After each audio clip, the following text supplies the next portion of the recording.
Hello and welcome दोस्तों, मेरा नाम है अर्पित और आप देख रहे हैं थंडर स्ट्राइक। तो आज हम फिर से बात करेंगे 4 आइकॉनिक और इंटरेस्टिंग कैरेक्टर्स की फाइट के बारे में। जहां मैंने 4 कैरेक्टर्स को लिया है लेकिन थंबनेल में 3 ही दिखाए हैं। तो चलिए मैं पहले इस चौथे कैरेक्टर का नाम बता देता हूं।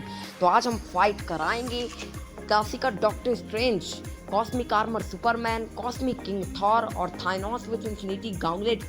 तो कौन है इन सब में सबसे ज़्यादा पावरफुल, मेक श्योर जानने के लिए आप वीडियो को लगभग एंड तक देखेंगे।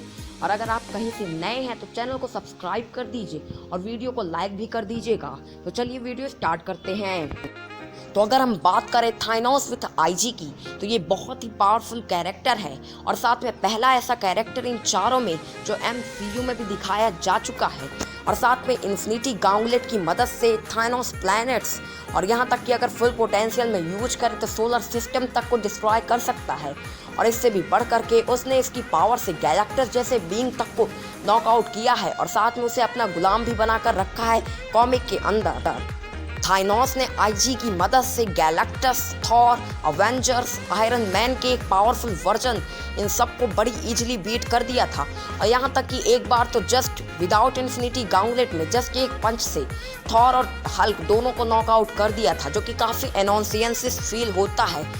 और थाइनोस इन्फिनिटी गॉन्टलेट्स का यूज करके अपना सबसे पावरफुल अटैक प्रोड्यूस कर सकता है, जिसकी मदद से वो पूरे यूनिवर्स की हाफ ऑफ द पॉपुलेशन को डिस्ट्रॉय कर सकता है। और जैसा कि एमसीयू में भी हमें दिखाई गई है ये चीज़, तो ये इन्फिनिटी गॉन्टलेट की मदद से एक यूनिवर्सल लेवल एंटिटी बन जाता है, जो यहाँ तक कि ऑडिन को भी कई बार टक्कर दे चुका है और यहाँ तक कि एक बार उसे हरा तक चुका है।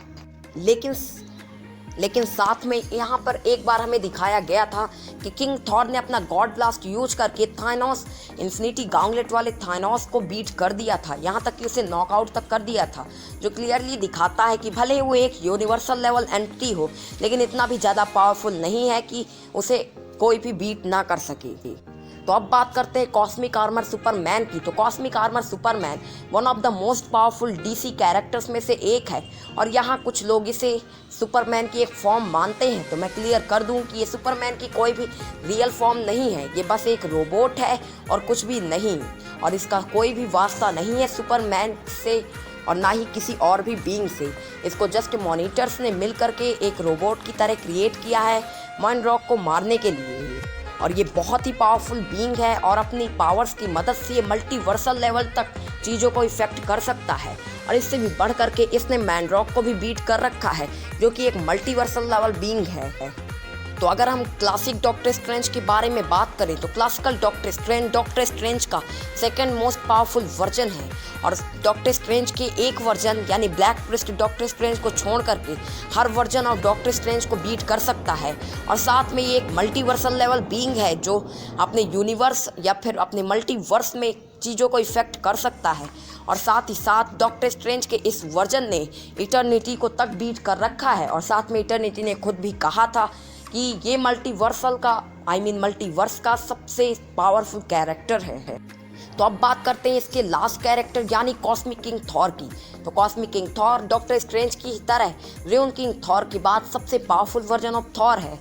और साथ में इसने एक लो मल्टीवर्सल एंटिटी ब्लैक विंटर को तक बीट किया है। और हाँ, ब्लैक विंटर कुछ मिड मल्टीवर्सल भी मानते हैं, तो मैं उनकी भी ओपिनियन की रिस्पेक्ट करता हूं। और साथ में मेरे पास कोई भी ऐसा प्रूफ नहीं है कि मैं उसे लो मल्टीवर्सल कहूं, लेकिन मेरा ओपिनियन है कि वो एक लो मल्टीवर्सल लेवल बीइंग है।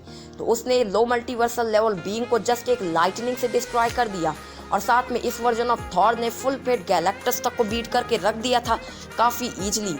और साथ में जब गैलेक्टस ने 3-4 प्लैनेट कंज्यूम कर लिए थे तो कॉस्मिक किंग थॉर ने जस्ट एक ही बार म्योनियर हिट में उसके पैर और हाथ की उंगलियां तक तोड़ दी थी, जो दिखाने के लिए काफ़ी है कि वो कितना ज़्यादा पावरफुल है। और साथ में ये एक मल्टीवर्सल लेवल बीइंग है जो मल्टीवर्स में चीज़ों को काफ़ी अच्छी तरह से इफेक्ट कर सकता है। तो अब बिना बकवास के इनकी कंपैरिजन की बात करते हैं। तो अगर इन चारों कैरेक्टर्स के बीच में फाइट होती है तो ये काफ़ी आइकॉनिक और इंटरेस्टिंग होगी, जहां मल्टीवर्सेस और यूनिवर्सेस डिस्ट्रॉय होंगे और साथ में अर्थ से लगा करके टाइम लाइन्स, डायमेंशन और हर चीज़ में फ़र्क पड़ेगा। लेकिन अब इन चारों में से कौन सा बंदा सबसे पहले नॉकआउट होगा ये बताना वैसे तो ज़्यादा मुश्किल नहीं है और मेक श्योर आपने भी गेस कर ही लिया होगा। हाँ, आपने बिल्कुल सही सोचा इन चारों में सबसे पहले थाइनोस विथ आईजी नॉकआउट होगा, क्योंकि थाइनोस विथ आईजी एक यूनिवर्सल लेवल बीइंग है और साथ में ये बाकी के बचे हुए तीनों बीइंग्स मल्टीवर्सल लेवल पे एग्जिस्ट करते हैं और साथ में यूनिवर्सल लेवल बीइंग होने के बावजूद भी किंग थॉर ने इसे बीट करके रख दिया था। तो इन बीइंग्स के लिए तो कुछ भी नहीं है थाइनोस विथ आईजी, और ये अपने एक एक ब्लास्ट से इसे बीट करके रख सकते हैं। तो अब बात करते हैं अगले कैरेक्टर की जो इनमें सबसे पहले नॉकआउट होगा। तो अब ये बता पाना कि इन तीनों में कौन सबसे पहले नॉकआउट होगा बहुत ही मुश्किल है, क्योंकि तीनों ही मल्टीवर्सल लेवल की चीज़ों को इफेक्ट कर सकते हैं और तीनों के पास अनवैल्यूएबल पावर्स हैं।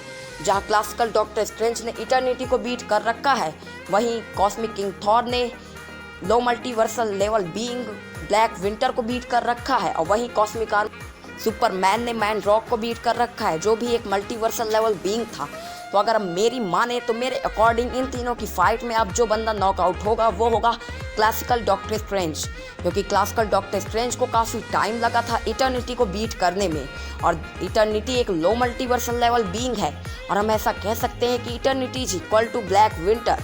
और ब्लैक विंटर को जस्ट एक लाइटनिंग से कॉस्मिक किंग थॉर ने डिस्ट्रॉय कर दिया था, जो कि क्लासिकल डॉक्टर स्ट्रेंज नहीं कर सकते हैं। और साथ में उन्होंने इटर्निटी को बीट करने के लिए बहुत सारे स्पेल्स यूज किए थे, जो क्लियरली क्लासिकल डॉक्टर स्ट्रेंज को कॉस्मिक किंग थॉर से नीचे रखता है। और साथ में क्लासिकल डॉक्टर स्ट्रेंज और कॉस्मिक आर्मर सुपरमैन का कंपेयर किया जाए तो कॉस्मिक आर्मर सुपरमैन बहुत ज़्यादा पावरफुल है इससे, क्योंकि उसने मैन रॉक को बीट कर रखा है और साथ में उसके पास सिचुएशन एडॉप्टिंग जैसे पावर्स हैं जो इसके ऊपर बहुत ज़्यादा भारी पड़ेंगी और वो अपने एक ही हिट से इटर्निटी को काफ़ी हद तक नॉकआउट कर सकता है, और जबकि डॉक्टर स्ट्रेंज अपने एक हिट से ऐसा नहीं कर पाए। तो अब फाइट होगी दो बीइंग्स की, यानी कॉस्मिक किंग थॉर और कॉस्मिक आर्मर सुपरमैन, जो टेक्निकली थॉर का सेकेंड मोस्ट पावरफुल वर्जन और सुपरमैन का फर्स्ट मोस्ट पावरफुल वर्जन है। और जब ये दोनों फाइट करेंगे तो डेफिनेटली मल्टीवर्सेस डिस्ट्रॉय हो जाएंगे टाइमलाइंस और डायमेंशंस के साथ।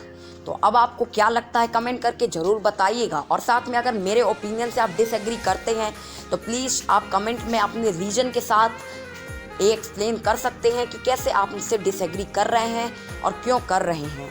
तो पहले फोकस करते हैं इन सब के लेवल के बारे में। तो कॉस्मिक किंग थॉर के फीट को समझने के लिए मैं एक एग्जांपल लेता हूँ। तो अब एग्जाम्पल के लिए मैं हल्क को ले लेता हूँ। तो हल्क को अगर मैं कहूँ कि थॉर क्या एक लाइटनिंग से डिफीट कर सकता है, तो आप क्या सोचते हैं कमेंट करके ज़रूर बताइएगा। लेकिन मेरे ओपिनियन से तो थॉर एक लाइटनिंग की हेल्प से हल्क को बीट नहीं कर सकता। यहाँ तक कि हल्क को इफेक्ट भी कर ले वो लाइटनिंग तो बहुत बड़ी बात है, जबकि हल्क एक हैरल्ड लेवल सुपर हीरो है और थॉर एक multi herald level super hero है। इसके बावजूद भी थॉर अपने एक लाइटनिंग से उसे बीट नहीं कर सकता। तो अब मैं थोड़ा सा मल्टी हैरल्ड प्लस बीइंग के पास जाता हूँ, मैं जा रहा हूँ अब स्काई फादर्स के पास।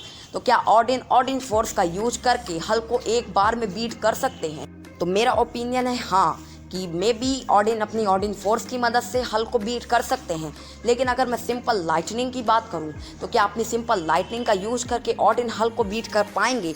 तो मेरा आंसर है बिल्कुल भी नहीं। तो उसी तरह मैं सेम 2 स्टेप या फिर 1 स्टेप प्लस करूंगा। लाइक हल्क एक multi herald level super hero है और ऑडिन स्काई फादर मैं मान के चलता हूं। तो अगर मैं ऑडिन पर 1 स्टेप प्लस करता हूं तो सेम मैच ब्लैक विंटर के केस में मुझे 1 स्टेप प्लस करना चाहिए। तो अगर मैं इनका 1 स्टेप प्लस करता हूँ लो मल्टीवर्सल में भी, तो ये बियॉन्ड मल्टीवर्सल या फिर ओमनीवर्स में जा रहा है, जो कि इसकी पावर लेवल दिखाने के लिए काफ़ी है। लेकिन लेवल ही सबसे ज़्यादा मैटर नहीं करता फाइट में। एक और चीज़ है जो कॉस्मिक आर्मर सुपरमैन को एक एज दिलाएगी इस फाइट में, और वो है सिचुएशन एडेप्टिंग पावर, क्योंकि सिचुएशन को एडाप्ट कर सकता है और वो अपने मन में उसे एक पावर सोचनी है और उसे वो पावर्स मिल जाएंगी। लेकिन अगर मुझे किसी को अपना पर्सनली वोट देना हो तो मेरा वोट कॉस्मिक किंग थॉर के साथ है, क्योंकि कॉस्मिक किंग थॉर ने लिटरली सिर्फ 1% पावर यूज करके मल्टीवर्सल बीइंग को बीट कर दिया, जबकि कॉस्मिक आर्मर सुपरमैन को लगभग अपना फुल पोटेंशियल यूज करना पड़ा था मैन रॉक को बीट करने को। लेकिन आप क्या सोचते हैं इस टॉपिक के बारे में ज़रूर कमेंट करके बताइएगा। तो अगर आपको वीडियो अच्छी लगी है तो वीडियो को लाइक कर दीजिए, और कहीं से नए आ गए हैं तो चैनल को सब्सक्राइब कर दीजिए, और कमेंट करके ज़रूर बताइए कि आपका ओपिनियन क्या है, कि आप मुझसे एग्री करते हो या फिर डिसएग्री। तो फिर से मिलते हैं अपने अगले वीडियो में, तब तक के लिए बाय।